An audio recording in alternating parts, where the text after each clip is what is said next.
শুভস্মিতা, সবাইকে স্বাগত জানাই আমার ইউটিউব চ্যানেলে। আজ শনিবার আর আমি বাড়ি থেকে ফিরেছি কাল অর্থাৎ শুক্রবার। তো বাড়িতে কিছু সবজি ছিল না বললেই চলে। দুটো টমেটো রেখে গেছিলাম, দেখলাম দুটো টমেটো ভালোই আছে।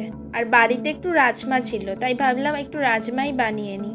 দুপুরে ভাত আর রাজমাই করে নেবো, নিয়ে খেয়ে সন্ধেবেলা যাব একটু বাজার করতে। আজকে তো অফিস নেই, তাই আজকে বাজারটা সব করে রাখবো। দুটো টমেটো, একটু পেঁয়াজ আর একটু আদা রসুন দিয়ে আজকে বানাবো রাজমাটা আমি কালকে রাতেই ভিজিয়ে দিয়েছিলাম যাতে একটু নরম হয়ে যায়। এই সাদা রাজমাটা ইউজ করি। এই সাদা রাজমাটা একটু নরমও হয় আর 2 থেকে 3টে সিটিতেই গলে যায়। আগের দিন রাতে মনে করে ভিজিয়ে দিয়েছিলাম, তাই অনেকটাই নরম হয়ে গেছে। পেঁয়াজগুলো এবার কেটে নিচ্ছে, একদম ছোট ছোট করে পেঁয়াজগুলো কেটে নেব।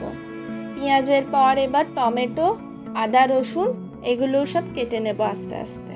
আমি আগের ব্লগে বলেছিলাম, আপনারা হয়তো জানেন, আমি প্রথমবার নেল এক্সটেনশন করিয়েছি হাতে। সবাইকে দেখে মনে মনে ইচ্ছা হলেও করানোর কথা ভাবলেই একটা ভয় কাজ করতো। ভাবতে আমি বড় বড় নখ নিয়ে আমি কি করে বাড়ির কাজ করব, কি করে রান্না করব। তো সাহস করে এবারে আমি করেই নিলাম।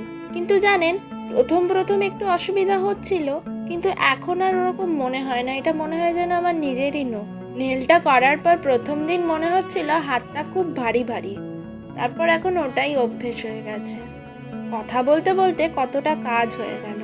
টমেটো কেটে নিয়েছি, আদা ছাড়িয়ে নিলাম, এবার হচ্ছে রসুনটা ছাড়িয়ে নিলেই মোটামুটি অর্ধেক কাজ হয়ে গেছে। এবার আদা রসুনটাকে একটু পেস্ট করে নেব মিক্সিতে।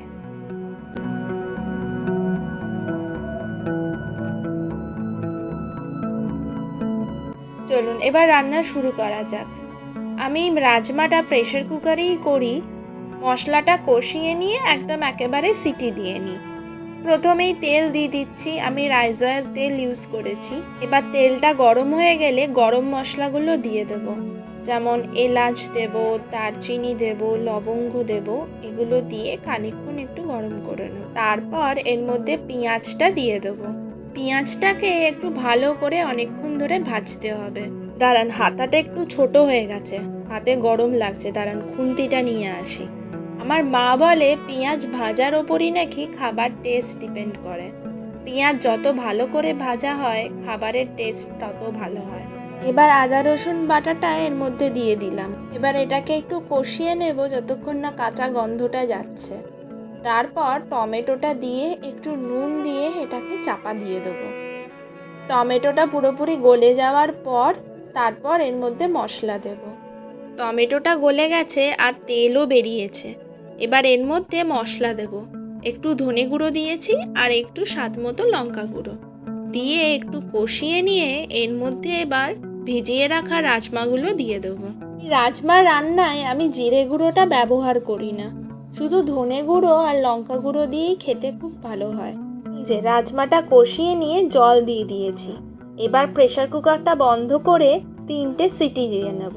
3টে সিটি দিয়ে গ্যাসটা বন্ধ করেই খানিকক্ষণ রেখে দিয়েছিলাম। তারপর এবার খুলছি, কি সুন্দর কালারটা এসেছে দেখুন। ভাতটা আমি করে রেখেছিলাম, এবার ভাত আর রাজমাটা খেয়ে নিই, অনেক বেলা হয়ে গেছে।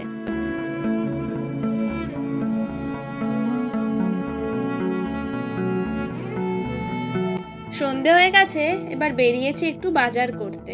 আমার বাড়ির সামনে থেকে একটা অটো নেব, যাব হচ্ছে স্টেশনের উদ্দেশ্যে। স্টেশনের কাছেই একটা বড় বাজার বসে, সেখানে সব কিছু পাওয়া যায়, মাছ থেকে সবজি সব কিছু। সারা সপ্তাহের বাজারটা আজকেই করে রাখবো। আবার অফিস শুরু হলে তো আবার বেরোনোর টাইমই পাওয়া যায় না বাজারের। আকাশটাও একটু মেঘলা মেঘলা করেছে, তাই বৃষ্টি নামার আগেই বাড়ি ফিরতে হবে। ছাতাটা নিতেই ভুলে গেছি আজকে। প্রথমেই এসেছি একটা মুদিখানার দোকানে, কয়েকটা জিনিস শেষ হয়ে গেছে, ওগুলোই একটু রিফিল করার আছে। আমি লিস্ট বানাতেই ভুলে গেছি, তাই দোকানে জিনিস দেখে দেখেই মনে করছি কি কি নিতে হবে। নেওয়া হয়ে গেছে, বাড়ি গিয়ে দেখাবো কি কি নিলাম।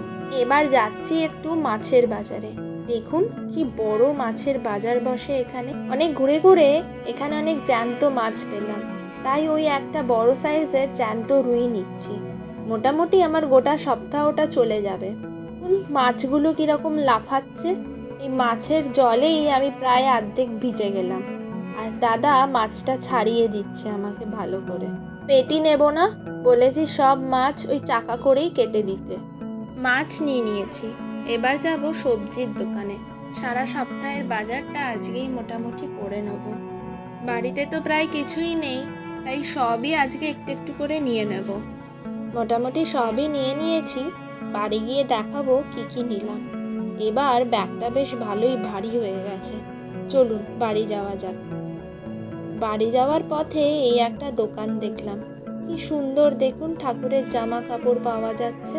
দেখেই মনটা খুশি হয়ে গেল। ওই যে সামনে টোটো, এবার বাড়ি ফিরি। রুটিটা আজকে বাইরে থেকে কিনেই এনেছিলাম।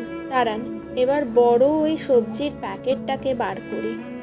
ও, এটায় কলা আছে, একটু বেশি করেই নিয়েছি, কিছুদিন যেন চলে যায়।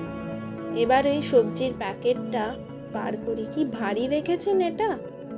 এবারে অনেকগুলো গাজর এনেছি। গাজর দিয়ে আলু দিয়ে মাছের পাতলা ঝোল খেতে আমার ভারী ভালো লাগে, তাই একটু গাজর, একটু ক্যাপসিকাম, একটু টমেটো। কাঁচকলা দেখতে পেয়ে আর লোভ সামলাতে পারলাম না। আমার কাঁচকলার কোফতা খেতে ভারী ভালো লাগে, তাই একটু কাঁচকলাও নিয়ে নিয়েছি। একটু পেঁয়াজ নিয়েছি। দাঁড়ান, ঝুড়িটা নিয়ে আসি, পেঁয়াজটা একেবারে ঝুড়িতে ঢেলেই নিই। মোটামুটি সারা সপ্তাহ চলে যাওয়ার মতো বাজার করে নিয়েছি। বিনস পেয়েছি এবারে, তাই একটু বিনস এনেছি। বিনস দিয়ে আলু দিয়ে তরকারিও বেশ ভালোই লাগে।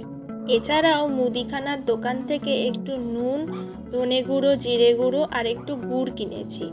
আগের বার ডেসিকেটেড কোকোনাট যখন কিনেছিলাম, একটা প্যাকেট এখনো বেঁচে আছে, তো ইচ্ছা আছে ওটা দিয়ে একটু নাড়ু বানানো। এখনের মতো এটুকুই। আমার ভিডিওটি ভালো লাগলে লাইক সাবস্ক্রাইব করে দেবেন। দেখা হবে পরের একটি ব্লগে আবার।